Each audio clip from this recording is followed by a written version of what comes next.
Hello there guys, and welcome back to the channel. Right, so finally we have full details of Act 7 Chapter 3 coming next week, next Wednesday, and we got the rewards and everything else. So the system is pretty much exactly the same. We're gonna have 6 quests with 6 parts in each quest, with 6 fights on each path, 3 different bosses that are not tied to what paths we are doing, and that's about it.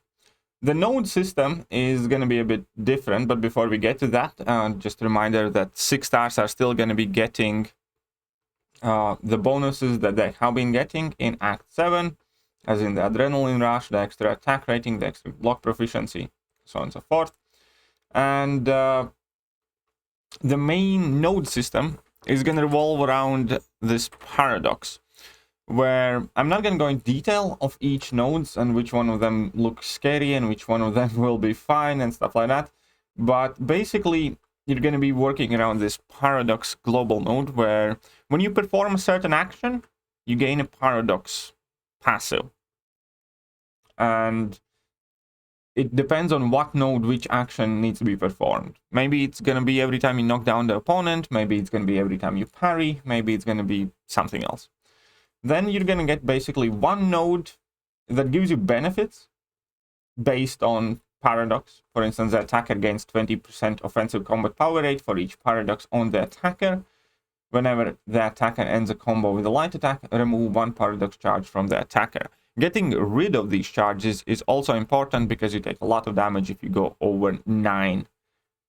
And then there is going to be a set of obstacle nodes that will effectively mess with you until you get 3 paradox charges. For instance, whenever the attacker strikes the defender, 1 buff on the attacker is nullified. This nullify effect is disabled if attacker has 3 or more paradox charges. Now you can choose to ignore it. In this case, some of them are more annoying, where you basically suffer 90% damage reduction unless you have 3 paradox charges. But basically, you need to make sure in most fights that you have 3 till 8 of these paradox charges as you are fighting by doing specific actions. There are going to be a few more specific nodes added. Once again, I'm not going to go into the details of them. You guys can read them yourselves here, or you can wait for me to make additional video going over them in a bit more detail. Finally, we get the live wire applied, which is the basically node that lets you apply shock as you are striking the opponent. It's one of those nodes that, you know, we were kind of just missing. That being said, they confirm Kang as the boss of 7.3. We already have ability breakdown of that on the channel. And then the rewards time. The rewards have been upped somewhat, and let's go over them. So Chapter 3 completion rewards. 1 Tier 5 class Catalyst Fragment Crystal, 25. And 1 Tier 5 class Catalyst Selector. So for completion, you will be getting 50% of Tier 5 CC. Then you're going to be getting 1 6-star rank up gem, 1 to 2 crystal, which, you know, could have been generic, I guess. But then we're going to be getting 20 6-star signature stone crystals, which again is 20,000 6-star crystal shards, you know, neat. But exploration rewards, that's when it gets a bit better. We're getting 6,750 tier 3 alpha catalyst fragments, 14,000 tier 6 basic catalyst fragments. It's still kind of less than I thought or hoped it would be. There is, yeah, I don't know. But we are getting 4 tier 5 class catalyst selectors, which is kind of cool, because we're going to be able to select 1.25 class catalysts of our choosing in between completion and exploration. That is quite awesome. That's going to enable a lot of people form multiple catalysts that they are relatively close to forming, or just flat out get whichever class catalyst you want. So I do like those 4 selectors here.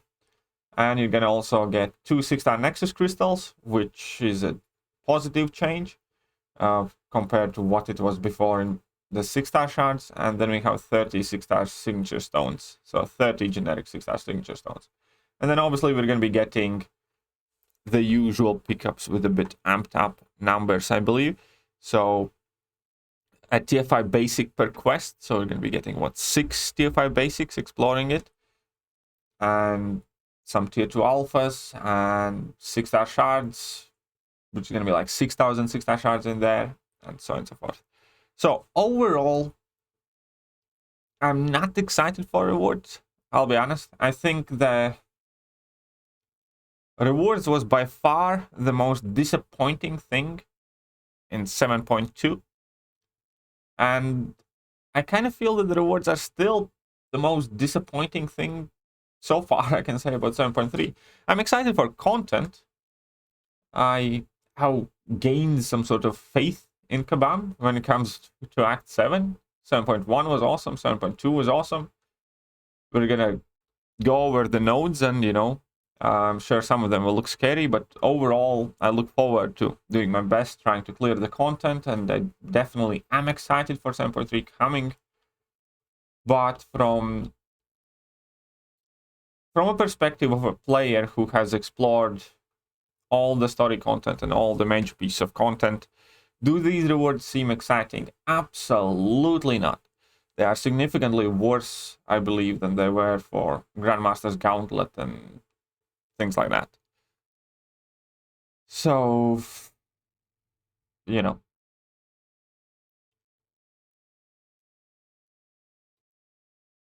Kabam being a bit stingy. That being said, I definitely look forward to the Kang fight, learning that one, because I thoroughly enjoyed Grandmaster, I thoroughly enjoyed Gwenmaster, and hopefully I will enjoy Kang. Some of these nodes do look quite interesting, but again, it's a bit of a shame about the rewards. There is no new title progression as well, at least not that we know so far. So that is more than likely going to be 7.4. But yeah, the rewards, they're better, definitely. I think having the 1.5 tier 5 class catalysts in a total is decently good. I don't think there's nowhere near enough rank up resources in terms of tier 5 basics. I think game has quite significant tier 5 basic shortage, and this entire content in general is going to give only 6 tier 5 basics and then another 3 in this gem.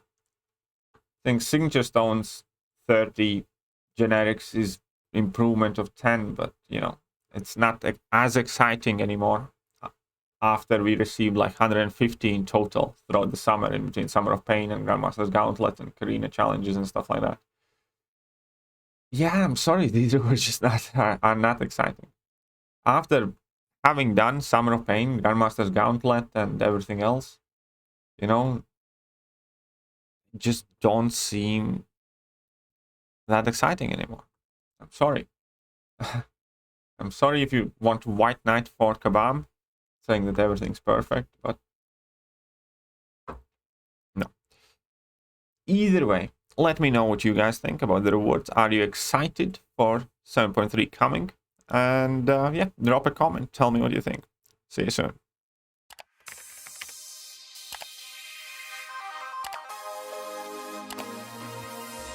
Hello there guys, and welcome back to the channel. So we have all the information about